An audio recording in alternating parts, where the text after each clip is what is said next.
बाबू, विज्ञान बहुत आगे बढ़ चुका है।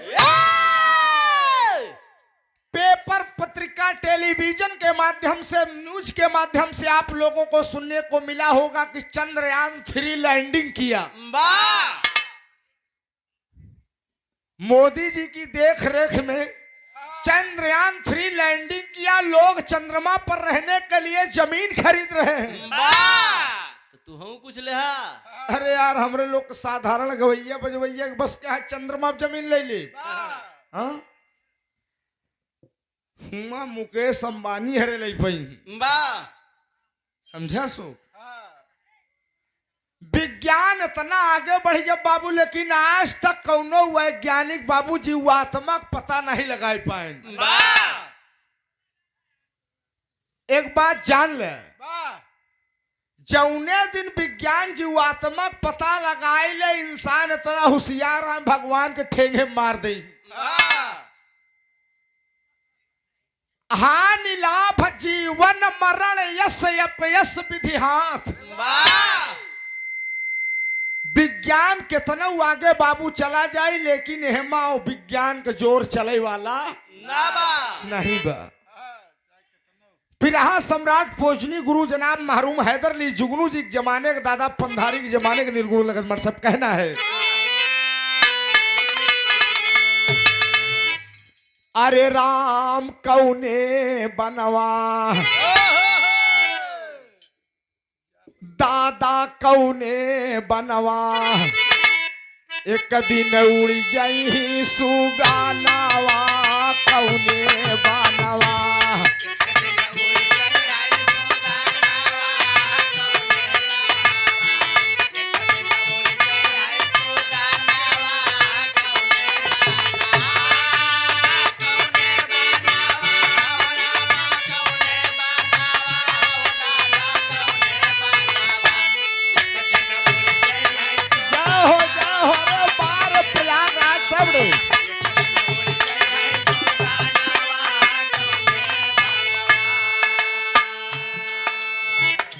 कवि ने बड़ी ऊंची बात लिखा है मेरे दोस्त, एक दिन उड़ जाई सुगनवा कौने बनवा, चंचल मन का पता नहीं है कौन देश से आया है। मन बड़ा चंचल हो था पंचो, मन से तेज रफ्तार किसी की नहीं होती। मन हिया बैठ के बिरहा सुनत तनिक देर में बम्बई पहुंच जाए, मन से तेज रफ्तार क्यों कनाए हो। कोटिन कला करोड़ों कई के कोई भेद ना पाया है, है कोई संसार में ऐसा जो यह बाग लगाया है। रंग भेद कुछ जान पड़े ना, मिट्टी तन चमकाया है।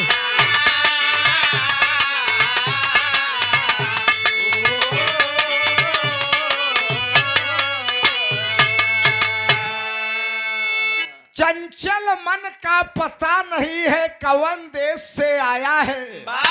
कोटिन कला करोड़ों कई के कोई भेद ना पाया है कोई संसार में ऐसा जो यह बाग लगाया है। रंग भेद कुछ जान पड़े ना, मिट्टी तन चमकाया है। कहना है क्या,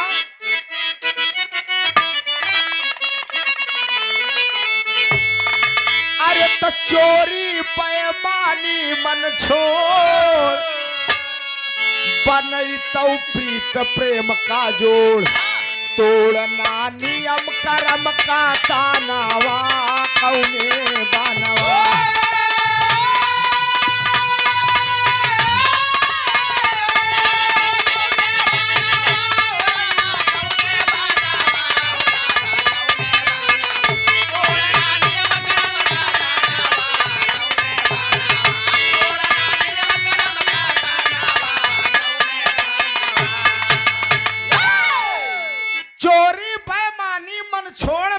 तो प्रीत प्रेम का जोड़, तोड़ना नियम कर्म का तनवा कौने बनवा। बिरहा सुने वाले पंचो, बच्चा माँ के गर्भ में उल्टा टंगा रहता है। गर्भ में बच्चा उल्टा टंगा रहता है पंचो। 5 महीने 10 दिन का, 5 महीने 10 दिन का जिस दिन बच्चा होता है, जीवात्मा प्रवेश करती है और बच्चा माँ के पेट में टहलने लगता है। ई कैसन तू जाना भाई? अब ले का तू लड़का होवत है? ये कहा था ये सब तोहका कैसे पता? अब का तू लड़का होवत है? अरे यार अशोक, दुनिया सुधर जाए लेकिन तू ना सुधर पाओ। हमारा इतिहास बताता है, हमारा वेद बताता है, हमारा पुराण बताता है पंचो, जीवात्मा 5 महीने 10 दिन का बच्चा होता है, प्रवेश करती है, बच्चा माँ के पेट में टहलने लगता है। माँ को यह एहसास हो जाता है कि मेरा बच्चा मेरे पेट में सकुशल डोल रहा है। पेट में पल रही जीवात्मा, पेट में पल रही जीवात्मा दुनिया के मालिक से अर्ज करती है कि हे दुनिया के मालिक, हे विधाता, मुझे इस नरक से बाहर कर दो। जाने के बाद भजन भक्ति भाव करूंगा। लेकिन ये पंचो, जैसे इंसान धरती पर कदम रखता है, बच्चा पैदा होता है, उसका पैर जमीन पर पड़ता है, उसके मुख से आवाज आती है, क्या क्या, कि हम कहाँ आ गए। ये माया रूपी संसार में पढ़कर सब कुछ भूल जाता है मेरे दोस्त। कैसी बंगला हमारा, 1 बीघा वाला चकजौन देखा था, हमारे बाबू बनामा कराए हैं। ये रोड कुल हमरे दुआरे के गई बे। ये माया रूपी संसार में पढ़कर सब कुछ भूल जाता है। काम ऐसा करो जैसे हमारे हवलदार पूजनी भाई जी के दादाजी ने किया है। आज उनकी आत्मा स्वर्ग में निवास कर रही है। बाबूजी, आज उनकी पुण्यतिथि मनाई जा रही है और हर वर्ष आप सब मनाते हैं। 4 बिरादरी के दुआरे हाथ धोत, यही स्वर्ग आटे दोस्त। अब मरे के बाद 4 मनाई गरियाए दें कहे ससुर बड़ा बेकार आदमी रहा, हमार 1.5 बीघा कब्जा कैले बे। यही नरक होई के पंचो कहना है।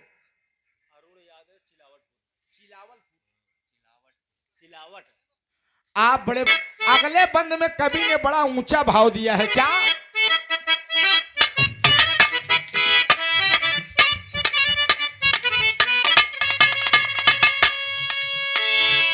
दादा ही धरती पे आई यहाँ तो करे के काबा। 4 धाम 84 अड्डा 80 घाट नहाना है। भला 80 बहुत अच्छी।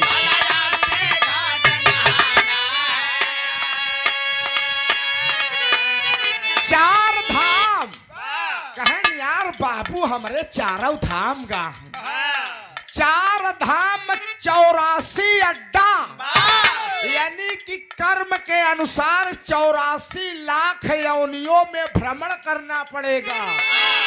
खुदा न खास्ता भगवान अगर खटकिरवा बनाई दें तब क्यों गरमाई के 1 लोटा पानी डाल दे पूरा परिवार सोहा।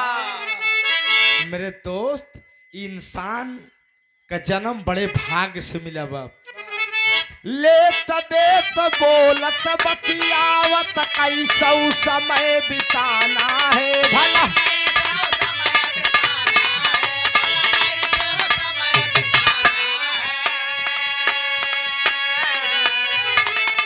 आप शिवलाल सोनी डिस्ट्रिक्ट का है कारोबार, फिर मिट्टी में मिल जाना है। भला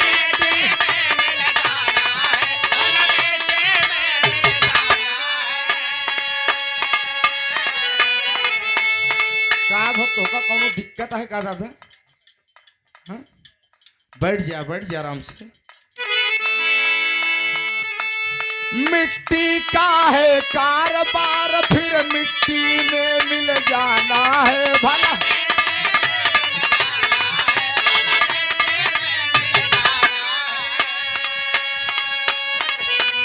अरे मिट्टी जानो खाना पीना, मिट्टी जानो खाना पीना, मिट्टी माल खजाना।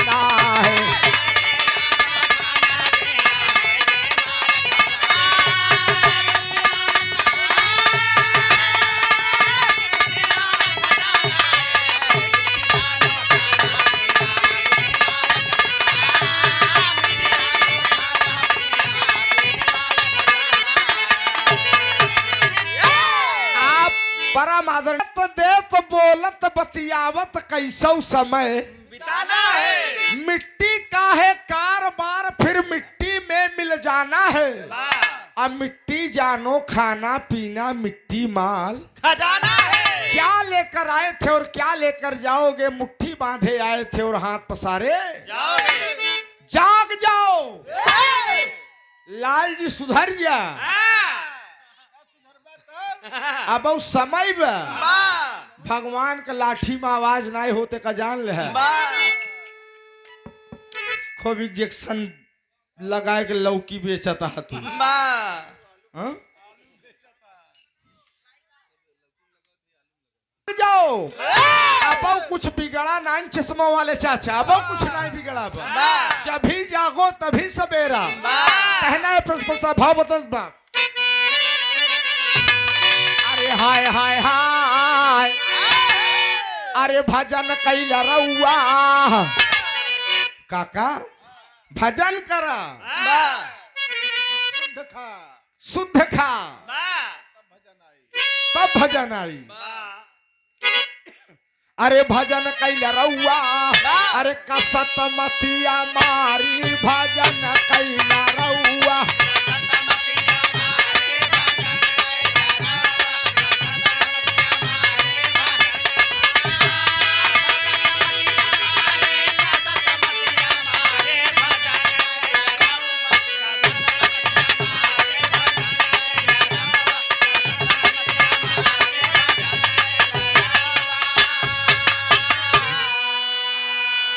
अरे नाही मिली पेड़ रूख छाता या छातारिया।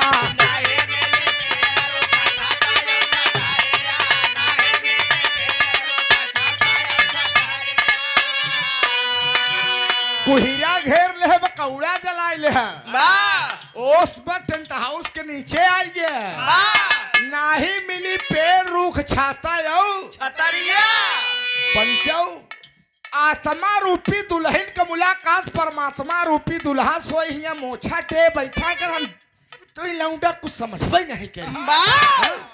भगवान पूछी कसराम लाल तो का भेजे रहे दूसरे खेत जोत ले है, दूसरे भुअर की भैंस खोल लिया, दूधे में पानी मिला के बेचा। ये तो धंधा है यार, एकरी दाई धंधा है। कहना है मास्टर साहब।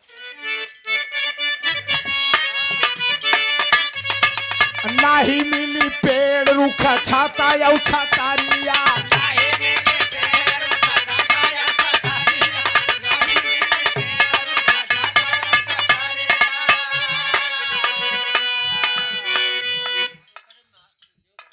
साहब्या सुनाया मा कैना गारिया।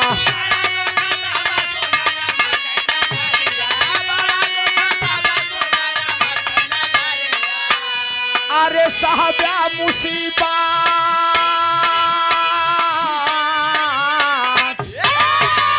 अरे साहब्या मुसीबत हुआ चली ना लाबारी भजन कैला रउआ। कसत मतिया मारी भजन कैला।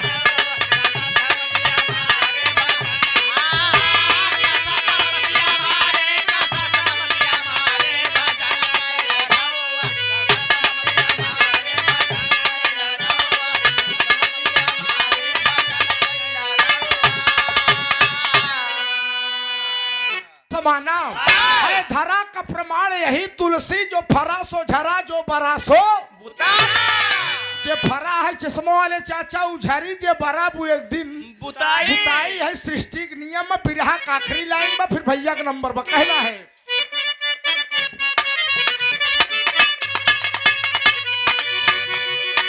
अस्सी कोसा का पत मिली बालू कैया मिलिया।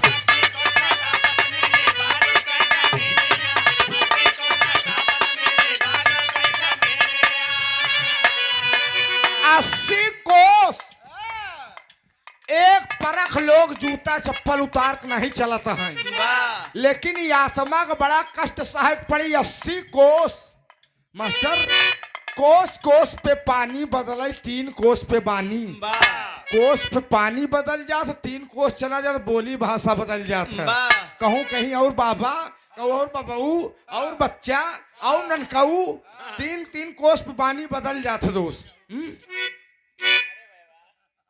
मास्टर 80 कोस तपत मेरी बालू के जमीनिया। अरे सोच समझ ला कहवा धर ब्या तू चरानिया।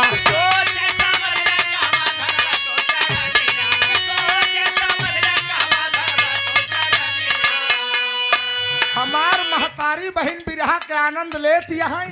कलयुग इतना चरम पे है, रसोईया में लक्ष्मी का वास होता है, लेकिन कहन किचन बना है संडील पहन के सब्जी भूंजती है।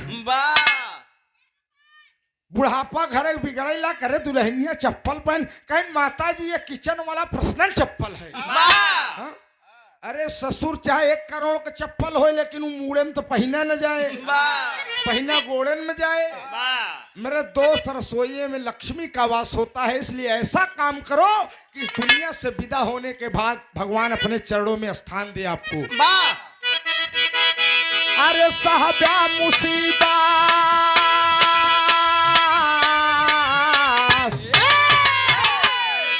अरे साहब्या मुसीबत हुआ चली न लबारी, भजन कैला रहुआ कसतवतिया।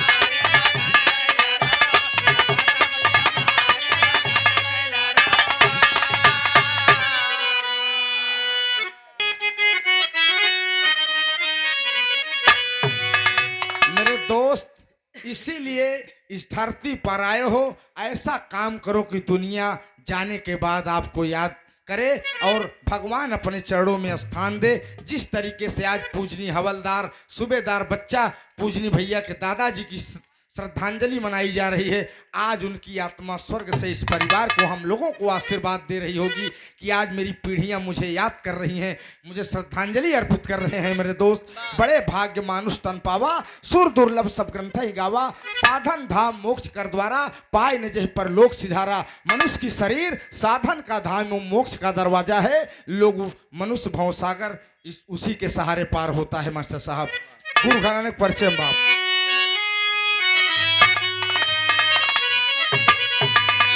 स्वर्ग में मौज करई पंधारी,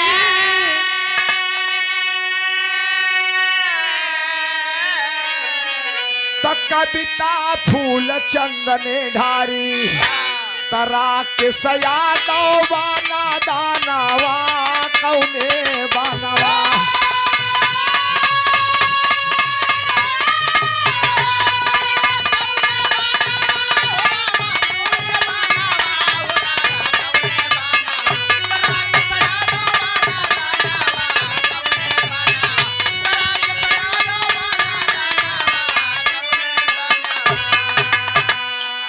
एक दिन उड़ जाई सुगानावा कौने बानवा।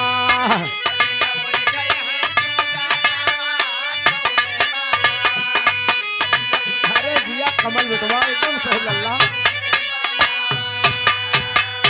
बहुत बहुत धन्यवाद, बहुत बहुत प्रणाम।